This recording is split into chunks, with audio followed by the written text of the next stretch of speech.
बोल। मित्रों, नमस्कार। जैसा कि ऑपरेशन सिंदूर हिंदुस्तान पाकिस्तान के टकराव में और इजराइल और ईरान के टकराव में F-15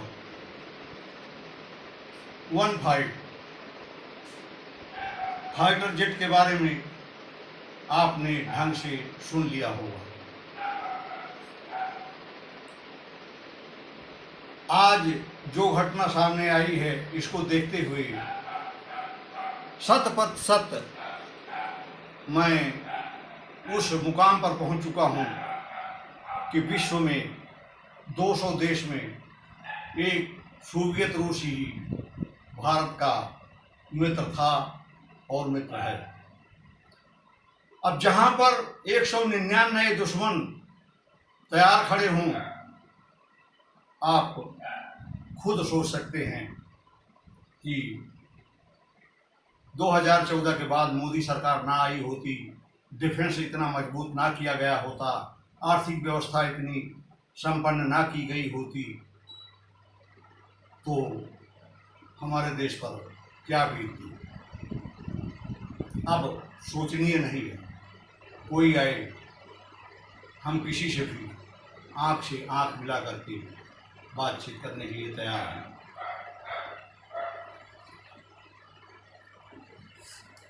F-15 विमान जो फाइटर जेट है, वो ब्रिटेन से उड़ान भर करके पाकिस्तान की वायु सीमा में आ घुसा। F-15 की ये काबिलियत आप लोगों ने सुना होगा कि ये किसी की रडार की में पकड़ में नहीं आता, लेकिन हिंदुस्तान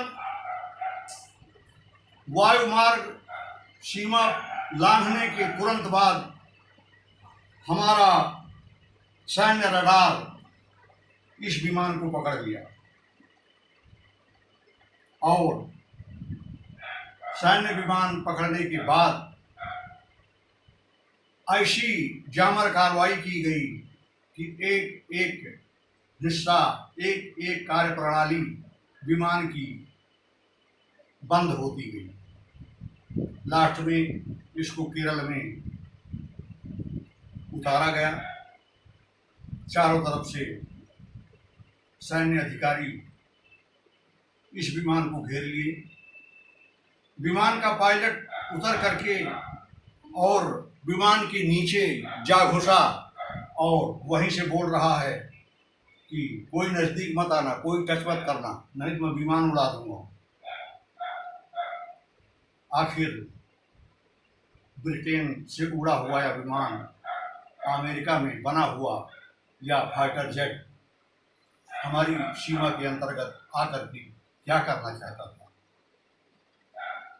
बाद में जांच टीमें आईं और अधिकाधिक जानकारी के लिए सोवियत रूस से भी जांच टीम बुलाई गई।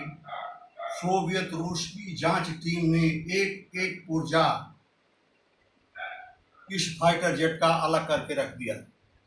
जांच किया गया तो इसमें 25 मिनट की एक क्लिप पाई गई। वैसे तो ये लड़ाकू फाइटर जेट है, लेकिन लड़ाकू सामान इसमें कोई इस तरह की मिसाइल या कोई चीज़ नहीं थी, लेकिन वो 15 मिनट का जो क्लिप था, भारत की आत्मा का स्कैन करने के लिए उसे लगाया गया था। भारत के अंदर रडार नहीं पकड़ पाएगा और भारत के सैन्य ठिकाने, भारत की आत्मा, भारत के परमाणु ठिकाने का हम स्कैन कर लेंगे और अन्य जरूरतों का भी हम फोटो ले लेंगे। अर्थात ये जासूसी विमान था, जिसे हम अपने बचपना में टोही विमान कहा करते थे। अब पकड़ा गया। अब क्या मुंह दिखाए अमेरिका, क्या मुंह दिखाए ब्रिटेन, लेकिन मुंह दिखाने की क्या बात, वो कोई हमारे से कम थोड़ी है। जल्लाद हैं, जिहादी का साथ देने वाले हैं, आतंकवादियों को गले लगाने वाले हैं। अब रहा कोई तो सोवियत रूस, जो हमारा मित्र है। ऐसी परिस्थिति में पाकिस्तान से घिरे हुए, चाइना से घिरे हुए, बांग्लादेश से घिरे हुए, ब्रिटेन और यूरोप से घिरे हुए, अमेरिका विपरीतार्थक, और हम अगर हमारे पास ताकत ना होती तो हमारे ऊपर क्या गुजरता। ये टोही विमान जो चीज़ें हमारे यहाँ से लेकर के जाने की इच्छा में आया था, ये टोही विमान उस समय ये कार्रवाई करता है जिस समय किसी के ऊपर आक्रमण करना हो। अब अंदरूनी तौर पर आप सोच सकते हैं, क्या कोई हमारे ऊपर आक्रमण करना चाहता है? शायद हाँ, 199 देश दुश्मन हैं, जिसमें 50-60 देश तो ऐसे लगा लो जिनको हम खा जाएंगे और बैटिंग भी नहीं जाएंगे। लेकिन जो यूरोप के 27 देश और अमेरिका मिलाकर नाटो देश, अब ये हमारे दुश्मन बनते जा रहे हैं। ये प्राची तौर पर चाइना से भी मिल चुके हैं, बांग्लादेश से भी मिल चुकी हैं, और पाकिस्तान तो इनका वो भाग है जिस भाग का मैं नाम नहीं लेना चाहूँगा, आप महसूस करें।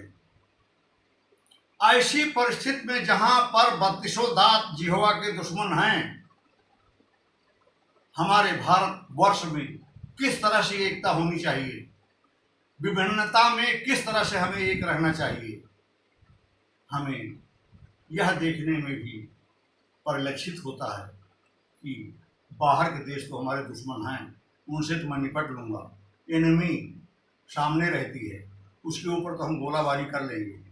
लेकिन अंदर वाले दुश्मन जो बिल्कुल तुष्टीकरण पर उतर आए हैं, बिल्कुल खुला चैलेंज है उनका, विपक्षी पार्टियों का, कि हम चाहे जातिवाद फैला करके, चाहे ब्राह्मणवाद यादववाद फैला करके, और चाहे अपना चंद्रशेखर रावण जैसे, जो कि इस समय रेप केस में फंसे हुए हैं, दलितवाद फैला करके हम विश्व में हमेशा ये प्रदर्शित करते रहेंगे कि हम भारतवर्ष एक नहीं है। अर्थात एक पाकिस्तान हमारे भारत के अंदर भी बैठा है। बाहर वाले दुश्मन से तो हम निपट लेंगे, लेकिन अंदर वाले दुश्मन को हम कैसे पहचानें? जब वो खाली हाथ होगा तो हमारा भाई है, और एक 47 लेकर खड़ा होगा तो हमारा दुश्मन है। और यह जानने के लिए मामूली ताकत की ज़रूरत नहीं है। इसे हमारा टोही ग्रुप, जो CBI रा और CID ब्रांच हैं, इन्हें बहुत ही सतर्क रहना पड़ेगा। यहाँ तक कि मलिहाबाद पुलिस स्टेशन के 100 मीटर के अंदर ही 150 हथियार, 30 बोरा कारतूस, कितनी पिस्टल, और जिससे हथियार बनाया जाता है उस तरह की मशीनरी एक घर में, हकीम जी, लाला जी के घर में पकड़ी गई। 100 मीटर के अंदर ही हमारी पुलिस फोर्स रहती है। उस मोहल्ले में अनेक बिरादरी होगी, अनेक धर्म के लोग होंगे, और हमें पता नहीं चला। महसूस कर सकते हैं कि हमारे अंदर कितनी शक्ति है रा और CBI की और CID की, जो टहलती रहे और उसे भनक भी न लगे।